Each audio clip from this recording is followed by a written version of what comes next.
ہوئی، دیکھو کون سی آیت کہاں نازل ہوئی، دیکھو کس کی شان میں قرآن کی آیت آئی ہے۔ قرآن میں سارے مسائل حل کیے ہیں، بشرطے کہ انسان قرآن کو سمجھ کے پڑھے۔ قرآن میں ان کا بھی ذکر ہے جنہوں نے نبی کے ساتھ نماز پڑھی، قرآن میں ان کا بھی ذکر ہے جو نبی کو جمعے کی نماز میں چھوڑ کے بھاگے، قرآن میں ان کا بھی ذکر ہے کہ جو نبی کے ساتھ رہے، قرآن میں ان کا ذکر بھی ہے کہ جو نبی سے محبت کرتے رہے، قرآن میں ان کا ذکر بھی ہے نبی جن کے دروازے پہ آ کے سلام کرتے رہے، قرآن میں اس کا بھی ذکر ہے کہ جنہوں نے کسی کے سلام کا جواب نہیں دیا۔ یہ سارے ذکر قرآن میں موجود ہیں۔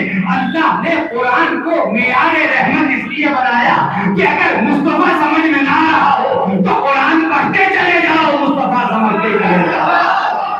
سلام بھیجے محمد و آل محمد۔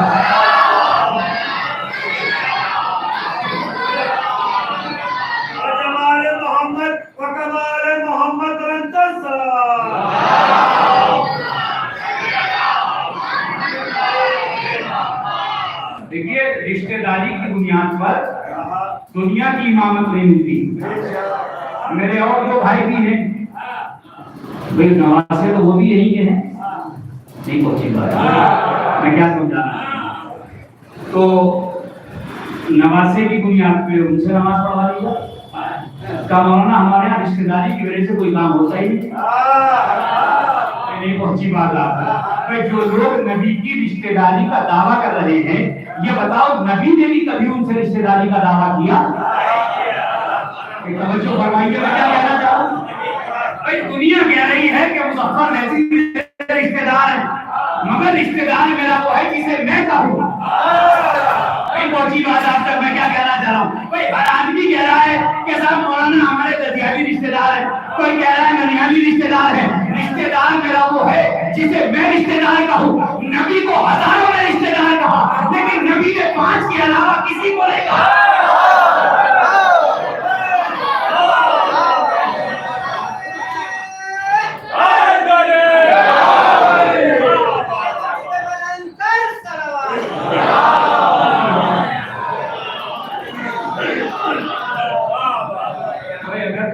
سامعین پیچھے ہوئے تو میں والے کہاں بیٹھیں گے؟ سب اوپر بیٹھ جائیے آپ آرام سے، مسئلہ نہیں ہے۔ ارے بھائی ایک بات سمجھیے، نماز میں بھی شریعت کا حکم ہے کہ اگر انسان کو مشکل ہے تو وہ سہارا لے سکتا ہے جس کی ضرورت ہے، ٹھیک ہے نا؟ وہ بھی نماز ہے، یہ بھی نماز ہے۔ آپ سمجھیے نا، یہ عشق علی کی نماز ہے۔ تو آپ بیٹھ جائیے، کوئی مسئلہ نہیں ہے، اس میں شرمائیے نہیں آپ۔ جب اللہ کو پسند ہے تو مجمع کے پسند کی فکر نہ کیجیے آپ۔ سرور پڑھیے مل کے محمد و آل محمد۔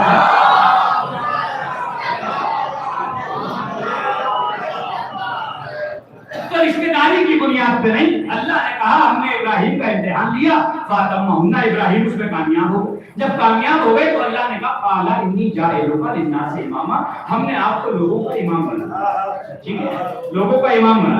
اب دیکھیے سننے کی بات جو آئی ہے وہ اب یہاں سے آئی، جیسے ہی کہا ہم نے آپ کو لوگوں کا امام بنایا، بچے سنیں گے غور سے، فوراً ابراہیم نے ہاتھ اٹھائے، ہاتھ اٹھا کے کہا قالا ومن ذریتی، کیا میری اولاد میں بھی امام ہوں؟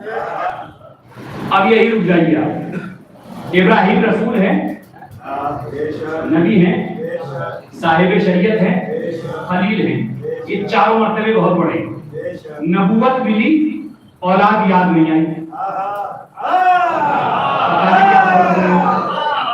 رسالت ملی، اولاد یاد نہیں آئی، شریعت ملی، اولاد یاد نہیں آئی، خلت ملی، بھائی جیسے ہی امامت ملی، بھائی ذرا توجہ فرما لیجیے، 4 منصب میں نے بہت بڑے آپ کو گنوائے۔ رسالت کوئی چھوٹا منصب، نبوت کوئی چھوٹا منصب ہے، صاحب شریعت ہونا کوئی چھوٹا منصب ہے، خلت ملنا اللہ کا دوست ہونا چھوٹا منصب ہے، جو ملک الموت کو واپس لوٹا دے ابراہیم کی اچھی والی دوستی تھی کہ ملک الموت سے کہا کہ چلو بھائی بعد میں آنا، ابھی ٹائم نہیں ہے۔ جس کی اتنی زبردست دوستی ہو، اس نے ان 4 مرتبوں پہ اولاد کو یاد ہی نہیں کیا۔ میں نے کہا ابراہیم کیا آپ کو اولاد یاد نہیں آئی؟ کہ یاد تو تھی مگر میں نے مانگی نہیں۔ کہ کیوں نہیں مانگی؟ کیا اس لیے کہ رسالت ایک جگہ جا کے رک جائے گی.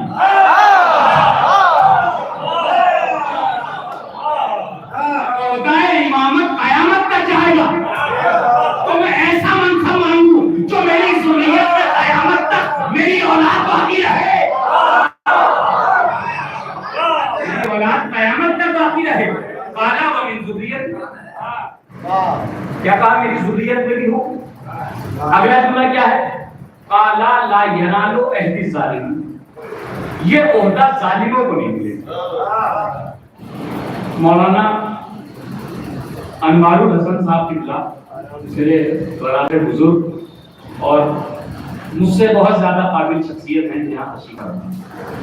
میں مولانا کی موجودگی میں اور تعریف چاہوں گا مولانا اکثر خطبہ کی تقریر سے ایسا لگتا ہے کہ قال ومن ذریتی، اللہ نے کہا کہ میری ذریت میں امام ہوں گے، تو اللہ نے کہا کہ جو تمہاری اولاد میں ظالم ہوں گے.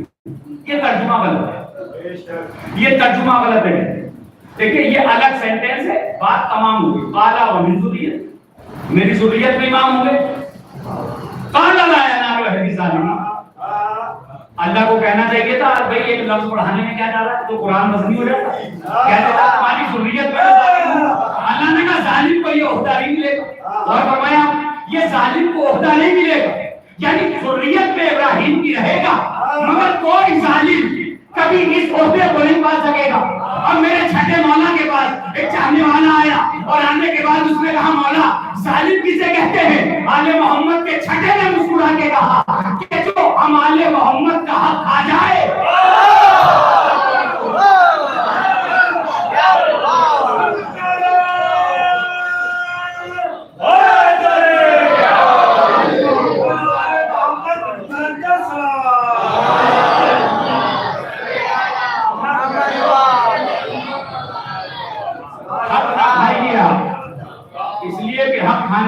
امام کے چاہنے والے بھی نہیں ہوتے جو کسی کا حق کھا جائے. بہت کم حق کھانے والا دکھاؤں میں آپ جو سب سے چھوٹا حق کھانے والا. جی مثلا مجھے پڑھنا ہے اور مجھ سے پہلے کوئی اتنا پڑھے کہ میری 1 گھنٹے کی تقریر میں سے 25 منٹ وہ کھا جائے.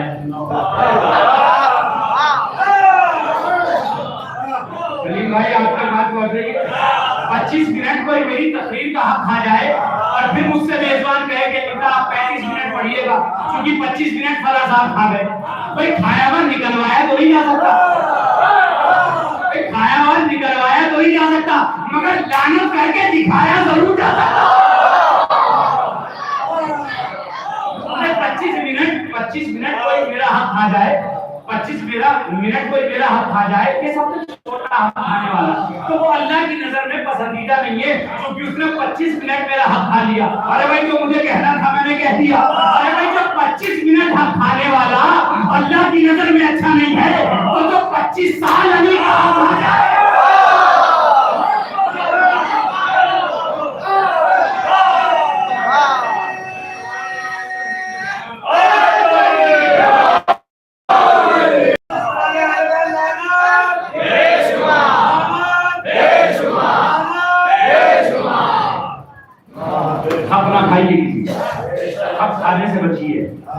اپنا کھائیے، دوسرے کو کھاتے ہوئے دیکھ کے نہ اڑائیے. اللہ نے جسے جیسا دیا ہے اس کو اسی حساب سے رکھا ہے. بھائی اگر آپ کے حالات کم بنائے ہیں تو آپ سے حساب بھی تو کم ہوگا. یہ تو اچھی بات ہے. میرے مولا فرماتے ہیں کہ جو اللہ کی دی ہوئی کم روزی پہ راضی ہو جائے گا میں اس کے کم عمل پہ راضی ہو جاؤں گا.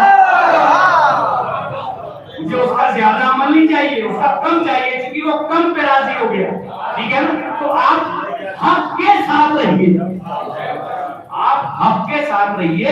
اس لیے اللہ نے جنہیں امام بنایا انہیں حق بنا کے بھیجا، انہیں حق بنا کے بھیجا. آپ حق کے ساتھ رہیے، حق کو محسوس کیجیے. قال ومن ذریت، میری ذریت میں کہ قال لا ینال عہد الظالمین، جو ظالم ہوگا وہ امام. اب تاریخ امامت میں آپ یہ دیکھو ظلم کہاں کہاں ہے. جہاں جہاں ظلم ہے وہاں امامت نہیں ہے۔ اب اس میں نام کسی کا نہیں ہے، رشتہ داری کسی کی نہیں ہے، تعلقات کسی کے نہیں ہے۔ اللہ کہہ سکتا تھا ابراہیم تم بوڑھے ہو گئے ہو، ہم نے تمہیں امام بنا جی، تم ہمارے دوست ہو تو اس لیے ہم تمہیں امام بنا۔ اللہ نے نہ رشتہ داری کا حوالہ دیا نہ بزرگی کا حوالہ دیا، یعنی اللہ نے کلیئر کٹ بتایا کہ نہ بڑھاپے کی وجہ سے امامت ملے گی، نہ تو بڑھاپے کی وجہ سے امامت ملے گی اور نہ رشتہ داری کی بنیاد سے امامت ملے گی۔ اگر امامت کے لائق ہو تو امامت تمہیں ملے گی۔ اب دیکھیے امامت کی جو ضرورت ہے وہ انسان کی فطری ضرورت، جیسے انسان کو جینے کے لیے پانی کی ضرورت ہے، اسی طرح انسان کو جینے کے لیے امامت کی ضرورت ہے۔ آپ کہیں گے وہ کیسے مولانا؟ وہ ایسے کہ اگر پیاس لگی ہو اور منرل واٹر نہ ہو تو آدمی کیا کرے گا؟ نل کے پانی سے پیاس بجھائے، نل کا پانی نہ ہو تو تالاب کے پانی پہ آ جائے، پانی پیے بغیر رہ نہیں پائے گا۔ بس بات اتنی سی ہے کہ کوئی منرل پیے گا اور کوئی تالاب کا پانی پیے گا۔ یہ اپنے اپنے نصیب اور مقدر کی بھی بات ہوتی ہے کہ کس کو کیسا ملا، کس کو کیا ملا، بھئی یہ بھی تو نصیب اور مقدر کی بات ہے کہ اللہ نے آپ کو کہاں رکھا، آل محمد کا غلام قرار دیا، مصطفیٰ کا غلام قرار دیا، مصطفیٰ کے گھرانے کا محب قرار دیا۔ دیکھیے آج جو ہے سب کچھ ٹرانسپیرنٹ ہو چکا ہے، اب کوئی سنی شیعہ کا جھگڑا بچا ہی نہیں، ٹھیک ہے نا؟ سنی شیعہ بھائی کوئی مسئلہ نہیں ہے، ہم سب مسلمان ہیں اور مسلمان کو مصطفیٰ کا وفادار ہونا چاہیے۔ جو مصطفیٰ کا وفادار ہے وہی ہمارے لیے عزت دار ہے، جو مصطفیٰ کا وفادار ہے وہی عزت دار ہے، جو مصطفیٰ کا وفادار نہیں ہے وہ ہمارے لیے بھی تو عزت دار نہیں ہے نا۔ تو یہ امامت کی ضرورت جو ہے یہ فطری ضرورت ہے۔ جنہوں نے ہمارے والے امام کو نہیں مانا انہوں نے بھی بنا کے مانا۔ میں کیا کہنا چاہوں گا؟ میں یہ چاہ رہا ہوں کہ آپ مجھے میرے رنگ میں لائیں تاکہ میں ایسے پڑھوں جیسے میں پڑھتا ہوں۔ اگر وہاں لے آئیں گے آپ تو میں انتہائی شکر گزار ہو جاؤں گا آپ کا۔ آپ مجھ سے ایسے سننے کی کوشش کیجئے جیسے میں پڑھتا ہوں، یعنی کلائمیکس جو ہوتا ہے خطیب کا یہ سارا آپ کے ہاتھ میں ہے، آپ جیسے چاہیں سنیں۔ جنہوں نے ہمارے والے امامت کے سلسلے کو نہیں مانا انہوں نے بنا کے مانا۔ چلیے چھوڑیے بچوں کو سمجھاؤ، بہت آسان کر کے اٹاوا میں ایک مومن کا انتقال ہو گیا، ٹھیک ہے؟ اب ان کے دفن کا وقت ہے صبح 10 بجے اور آپ کو جانا ہے 10 بجے آفس، تو آپ کیا کریں گے؟ آپ یہ کریں گے کہ آپ 11 بجے آفس جائیں گے، 11 بجے دکان کھولیں گے، ٹھیک؟ اور وہ دکان آپ 11 بجے کھولیں گے چاہے 10 سے 11 کے بیچ میں کتنے گراہک آپ کی دکان کھٹکھٹاتے رہیں۔ کیوں؟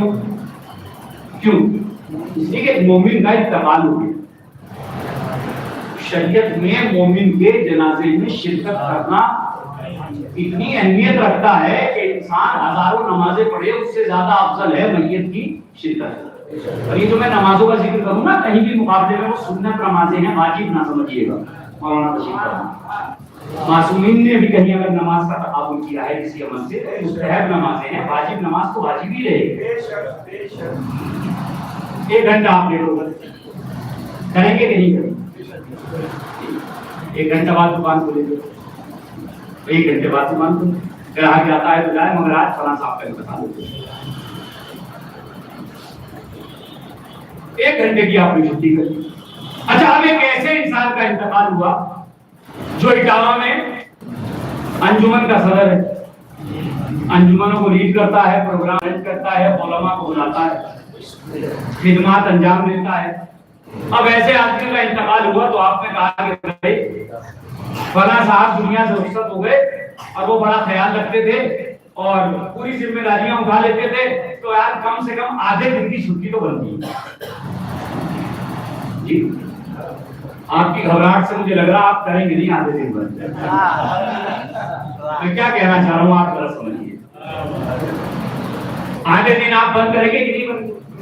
تو بند کریں گے آدھے دن. تو بھائی ایسا سماجی انسان تھا کہ جس نے اپنی زندگی کے خوشی کے لمحات کو ترک کر کے قوم کی خدمت میں زندگی گزاری. ٹھیک ہے, اب سمجھیے آپ بات. آدھے دن کی چھٹی ہوگی. اب ایک ایسے عالم دین کا انتقال ہو اٹاوا میں کہ جس نے اٹاوا والوں کو نماز پڑھنا سکھائی تھی. اب کیا دن کی چھٹی ہونی چاہیے بتائیے؟ تو پورے دن آپ بھی کام چھوڑ دے گا. کیونکہ جن مولانا نے ہمارے باپ کو بخشوایا ہے, ہمارے باپ کے جنازے کی نماز پڑھائی تھی, ہمیں قرآن سکھایا تھا, ہمارے بچوں کو دین سکھایا تھا, وہ دنیا سے چلے گئے تو پورے دن گھر میں بس غم میں بیٹھے ہوئے ہیں. کیوں؟ اس لیے کہ ہمارا رشتہ دین کا ہے. ٹھیک ہے. لیکن اگر کوئی انسان اس عالم کے جنازے کو چھوڑ کے آگرہ چلا جائے, جو پہنچ گئے ہیں ان کی سوالوں کو سلام. کوئی دیر سے آپ کے پاس بہت رہی کنیکٹنگ آپ کی لیٹ نہیں ہونی چاہیے, اس لیے کہ حالی والوں کے نیٹ ورک تو اب میں بھی ختم نہیں ہوتے.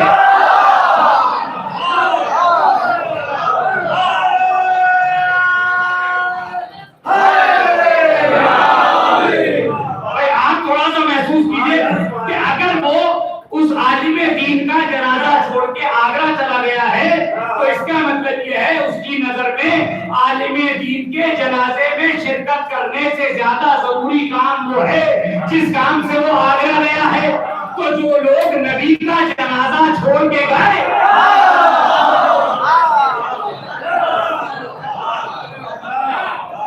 اس کا مطلب یہ ہے کہ ان کی نظر میں نماز جنازہ پیغمبر سے زیادہ ضروری کام وہ تھا جس کام کو وہ کرنے گئے. تو ان کے یہاں پر امام کی کتنی ضرورت ہو گئی؟ شعوری یا لاشعوری کی بات میں نہیں کر رہا ہوں. کتنی ضرورت ہو گئی کہ انہوں نے رسول کے جنازے کو دفن کرنا بھی مناسب نہیں سمجھا کہ بھیا دین کا کیا ہوگا, پہلے بناؤ کل کو مسئلہ پوچھنا ہے. تو اس کا مطلب یہ ہے کہ امامت کی ضرورت کو انہوں نے واضح کر کے بنایا کہ امامت کی اتنی ضرورت ہے کہ ہم نے خود بنایا, بس فرق اتنا ہے انہوں نے اپنے بنائے کو مانا, ہم نے غدیر کے مانا.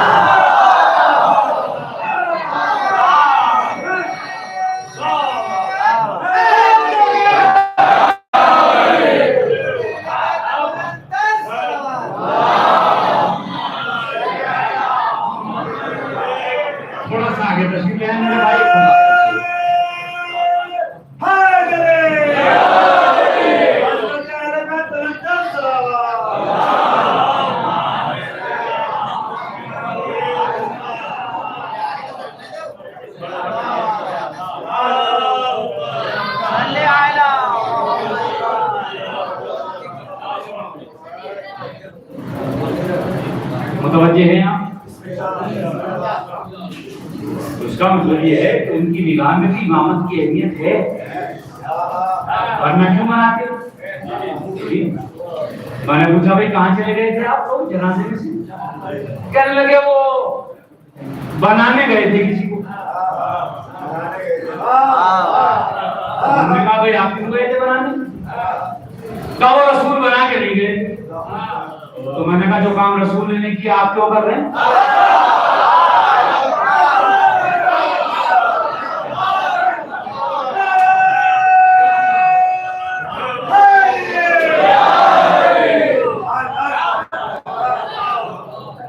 آئیے آگے بھائی, ایسے پیچھے بیٹھ کے کیسے بندی ہوگی؟ ایک سوال پڑھیے محمد والے محمد.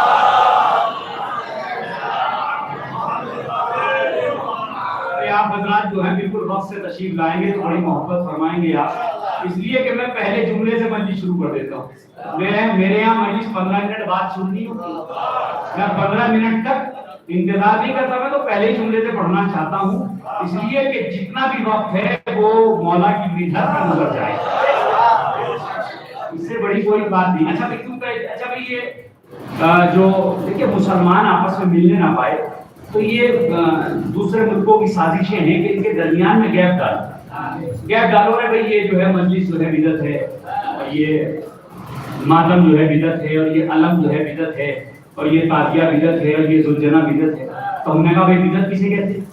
کہا بدعت اسے کہتے ہیں جو کام رسول نے نہ کیا.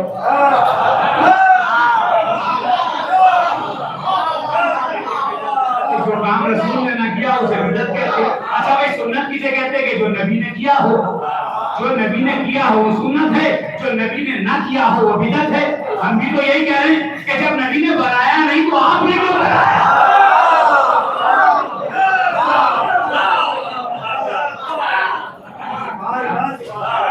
سب سے بڑی بدعت تو جسے آپ بنا کے لائیں.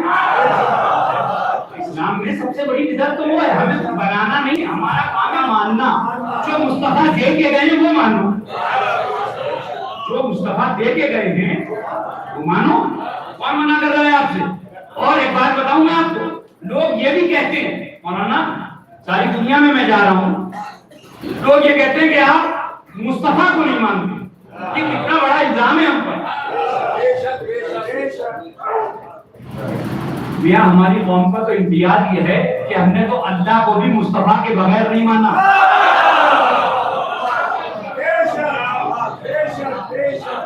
اللہ ہے بتاؤ کیسے؟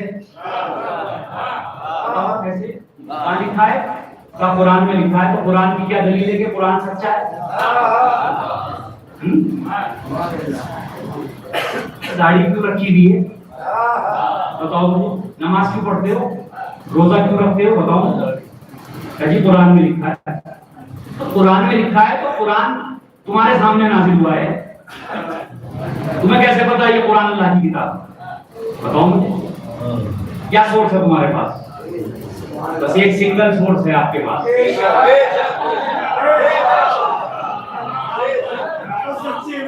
مصطفیٰ نے کہا، مصطفیٰ نے کہا. ٹھیک ہے، حدیث کسے کہتے ہیں؟ وہ بھی مصطفیٰ نے کہا. آپ کو تو نہیں پتا جبرائیل کب آئے؟ دیکھیے بات میں آپ سے بتا دوں، اگر فرشتہ آپ کے پاس ایک بار آ جائے تو آپ بولنے کے قابل نہیں رہتے.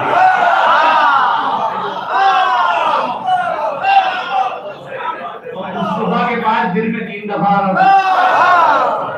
آپ نبی کو پہچانے. نبی آپ کے جیسا نہیں ہے، اس لیے آپ کے پاس ایک بار فرشتہ آتا ہے تو آپ بولنے کے قابل نہیں رہتے. آپ کی نماز جنازہ شروع ہو جاتی ہے، اور مصطفیٰ کے پاس تو بار بار فرشتہ آتا ہے. یہ جو قرآن ہے اس کی صداقت کی دلیل کیا ہے آپ کے پاس؟ مصطفیٰ کی زبان انہوں نے کہا یہ قرآن ہے.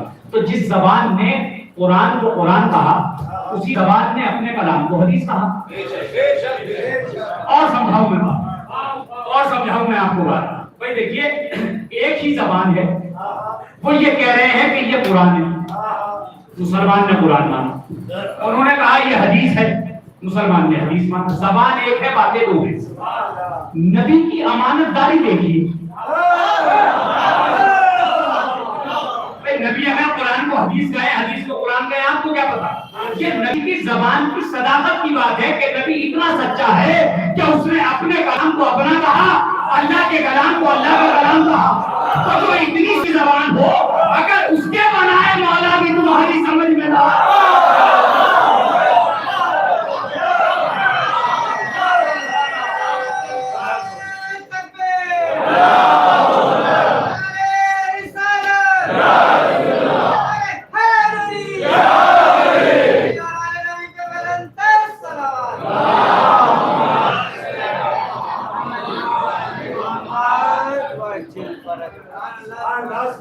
ہم نے نبی ہی تو مانا ہے، تبھی تو علی سمجھا رہے ہیں آپ کو.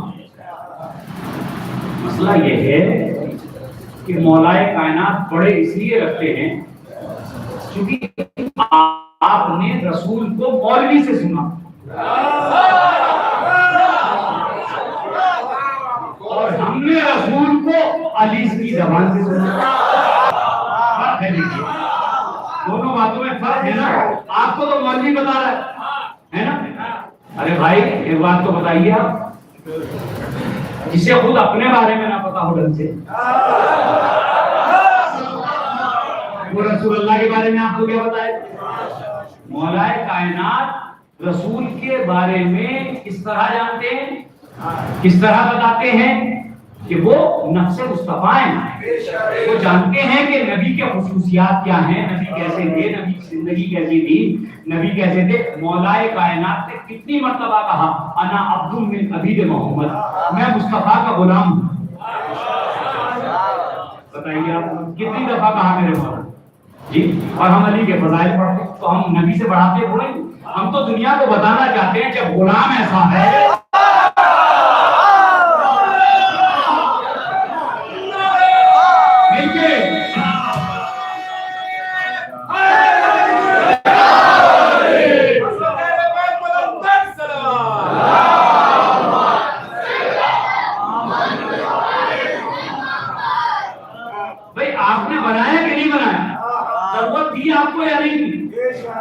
مطلب یہ ہے کہ بغیر امامت کے رہا نہیں جائے گا. امام تو بنانا پڑے گا، کوئی نہ کوئی تو امام ہوگا، اور اس امام کے بغیر زندگی نہیں ہو. امام کو ہونا ضروری ہے. چھٹے امام امام جعفر صادق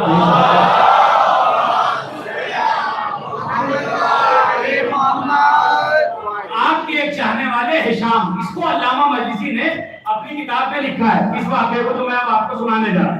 علامہ مجلسی علیہ الرحمہ نے اپنی کتاب میں اس واقعے کو لکھا ہے کہ ہشام جا رہے تھے تو میرے چھٹے مولا نے آواز دے کے کہا ہشام میرے قریب آؤ، ہم تم سے بڑے خوش ہیں. تو مولا نے فرمایا کہ ہم تم سے بہت خوش ہیں. تو ہشام نے کہا کہ مولا میرے لیے اس سے بڑی سعادت کی بات کیا ہے کہ میرے مولا مجھ سے راضی ہیں.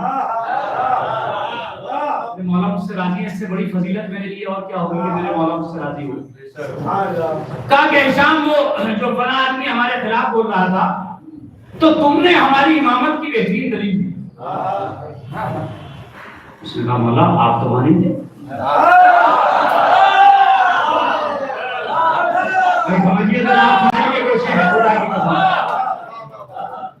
مولا نے کہا کہ بتاؤ کیا بات ہوئی. تو مولا میرے ماں باپ آپ کے قربان ہو جائیں، آپ بہتر جانتے ہیں کہ وہاں کیا بات ہے. مولا نے فرمایا ہم تمہاری زبان سے سننا چاہتے ہیں. لوگ کہتے ہیں نا خطیب کو کیوں بلایا جاتا ہے، خطیب سے کیوں سنا جاتا ہے، یہ تو وہیں سے بنیاد ڈالی ہے. امام نے فرمایا ہم چاہتے ہیں خطیب سنے، پڑھے اور ہم سنیں. بتائیے کہ ہمارے بارے میں آپ نے کیا کہا. اب سمجھیے آپ.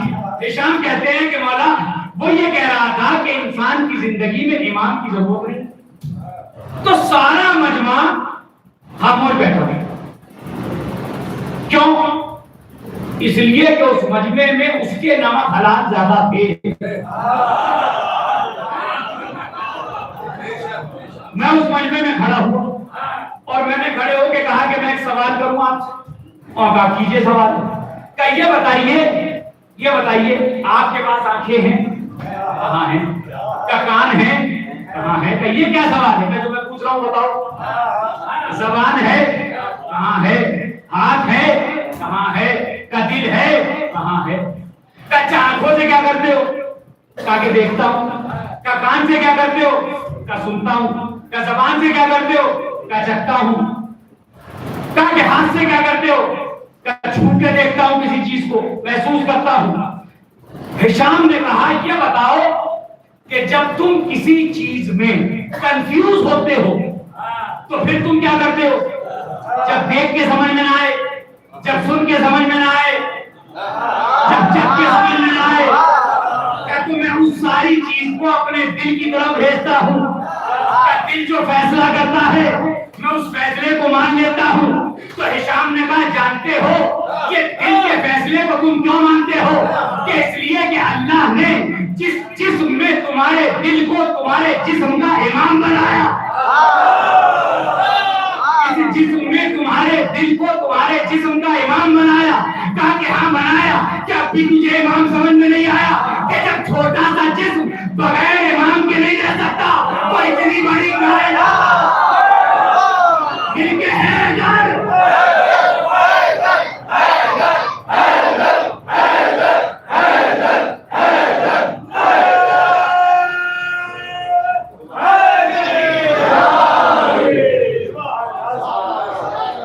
امامت کی ضرورت ہے. ماتا ولم یارف امامہ زمانے ہی ماتا بیتا جاہلیہ. جو مر جائے اور اپنے زمانے کے امام کو نہ پہچانے تو جاہلیت کی موت مرا ہے۔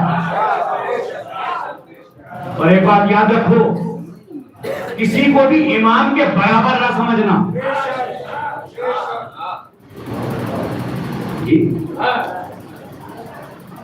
کسی کو امام کے برابر نہ سمجھنا، کوئی امام کے برابر نہیں ہو سکتا اس دنیا میں، کیونکہ وہ امام ہے ہمارے، امام اور ہے عوام اور ہے، امام کا مرتبہ الگ ہے، عوام کا مرتبہ الگ ہے۔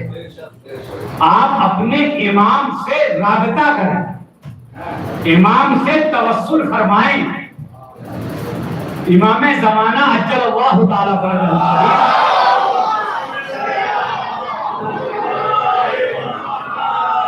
ارشاد فرماتے ہیں کہ اے میرے چاہنے والوں، تم دن کی پریشانیاں مجھ سے رات میں شیئر کیوں نہیں کرتے؟ خدا کی قسم یہ روایت پڑھتا ہوں دل رونے لگتا ہے۔ میرے مولا فرماتے ہیں کہ کیوں نہیں تم رات کو ہم سے کہتے اپنی باتیں، تو ہم صبح ہونے سے پہلے تمہاری ساری باتوں کو مولا فرماتے ہیں ہم جانتے تو سب ہیں، لیکن باپ کو بہت اچھا لگتا ہے جب بیٹا کچھ مانگتا ہے۔ آپ اپنے امام سے رابطہ فرمائیں۔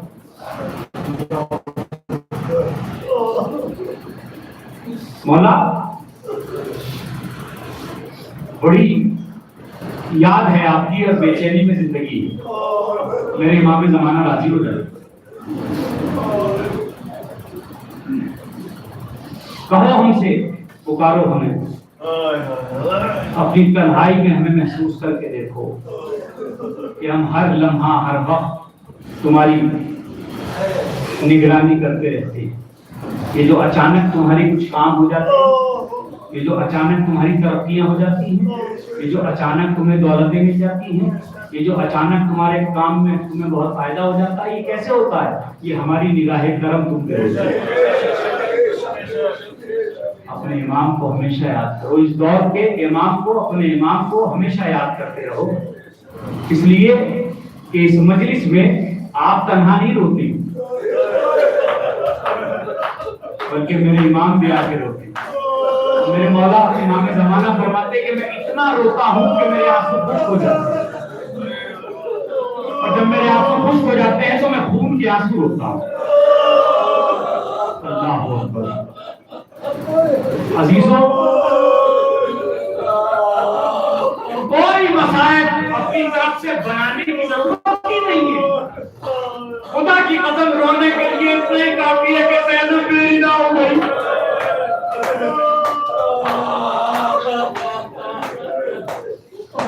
میری شہزادی بیریدہ ہو گئی، اس سے بڑی اور مصیبت کیا ہوگا، اس سے بڑی اور قیامت کیا ہوگا؟ میری شہزادی بیریدہ بازاروں میں لائی گئی، رسول کی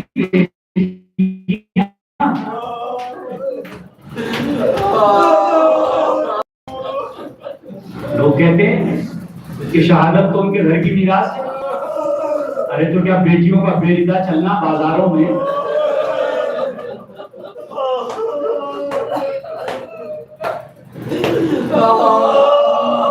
ایک جملہ سنیے، میرے مولا فرماتے ہیں کہ سلام ہو میرا ان سروں پر جو بازاروں میں بیریدہ لائے۔ آپ محسوس فرمائیں سکینہ کے وہ جملے کہ جب چادر چھنی ہے 4 سال کی بچی نے آواز دی چچا سکینہ بیریدہ ہو گئی۔ اس طرح اس قافلے کو لے جایا گیا حسین کے بعد۔ ایک جملہ اور کہنے کو چاہتا ہے، 7 محرم کو کربلا میں پانی ختم ہو گیا، حسین کے خیمے میں پانی نہیں۔ روز عاشور جو شہید ہوتا گیا اس کی پیاس تمام ہو گئی. اکبر گئے پیاس تمام ہو گئی, اور محمد گئے پیاس تمام ہو گئی, قاسم گئے پیاس تمام ہو گئی. کوئی بتا سکتا ہے سکینہ کب تک پیاسی ہو؟ کوئی بتا سکتا ہے علی کی بیٹی زینب و کلثوم کب تک پیاسی ہو؟ کوئی بتا سکتا ہے اکبر کی ماں لیلا کب تک پیاسی رہی؟ کوئی بتا سکتا ہے قاسم کی ماں مروا کب تک پیاسی رہی؟ یہ پیاسوں کا قافلہ جب سوار ہونے کا وقت آیا تو ناکوں کو لا کے کھڑا کیا گیا, اور جب ناکوں کو لا کے کھڑا کیا گیا تو علی کی بیٹی نے کہا شیخ ہم رسول کی بیٹیاں ہیں, ہم نامحرم کے ہاتھوں سے سوار نہیں ہوں گے, ہم ایک ایک بیٹی کو خود سوار کرائیں گے. آج علی کی بیٹی زینب نہیں رہی ہے بلکہ عباس بن رہی ہے, ایک ایک بیوی کو ناکوں پہ سوار کرایا. ایک کجاوا ناکے ہیں جن پہ بیویوں کو سوار کرایا جا رہا ہے. آئیے بھابی نواب میں آپ کو سوار کرا, آؤ بہن کلثوم میں آپ کو سوار کرا دوں. ایک بیوی کو سوار کرا کے جب آخر میں فضہ کی باری آئی تو فضہ نے ہاتھ جوڑ کے کہا بی بی یہ کیا وقت آ گیا کہ شہزادیاں غریبوں کو سوار کرا رہی ہیں. بی بی زینب نے فرمایا نہیں, آج سے میں سالانہ آج سے میں ہوں اور میں ہی سوار کراؤں گی. آؤ میری ماں کی قریب فضہ, آؤ میں آپ کو سوار کرا دوں. فضہ نے منع کیا تو پتہ بی بی زینب نے کہا فضہ تم نے میری ماں فاطمہ کی قسم. فضہ کو سوار کرا دیا. عزیزوں جب سب کو سوار کرا دیا تو ایک مرتبہ نظرت الیمین زینب نے دائیں دیکھا, کوئی سوار کرانے والا نہیں تھا. نظرت الیسار زینب نے بائیں دیکھا, کوئی سوار کرانے والا نہیں تھا. ایک مرتبہ فرات کا رک کر کے آواز دی یا اخی ابو الفضل عباس, اے میرے بھیا عباس, انت الذی ارکبتنی حین خرجت من المدینہ. بھیا مدینے سے چلی تھی تو آپ نے سوار کرایا تھا, آج کوئی سوار کرانے والا نہیں ہے. مرتبہ بیمار امام آگے بڑھا, آواز دی پھپھی اماں, امام نے وقت آپ کو سوار کرائے گا. سید سجاد آگے بڑھے, زینب سوار ہوئی, کوفے کی طرف قافلہ چلا. واہ حسین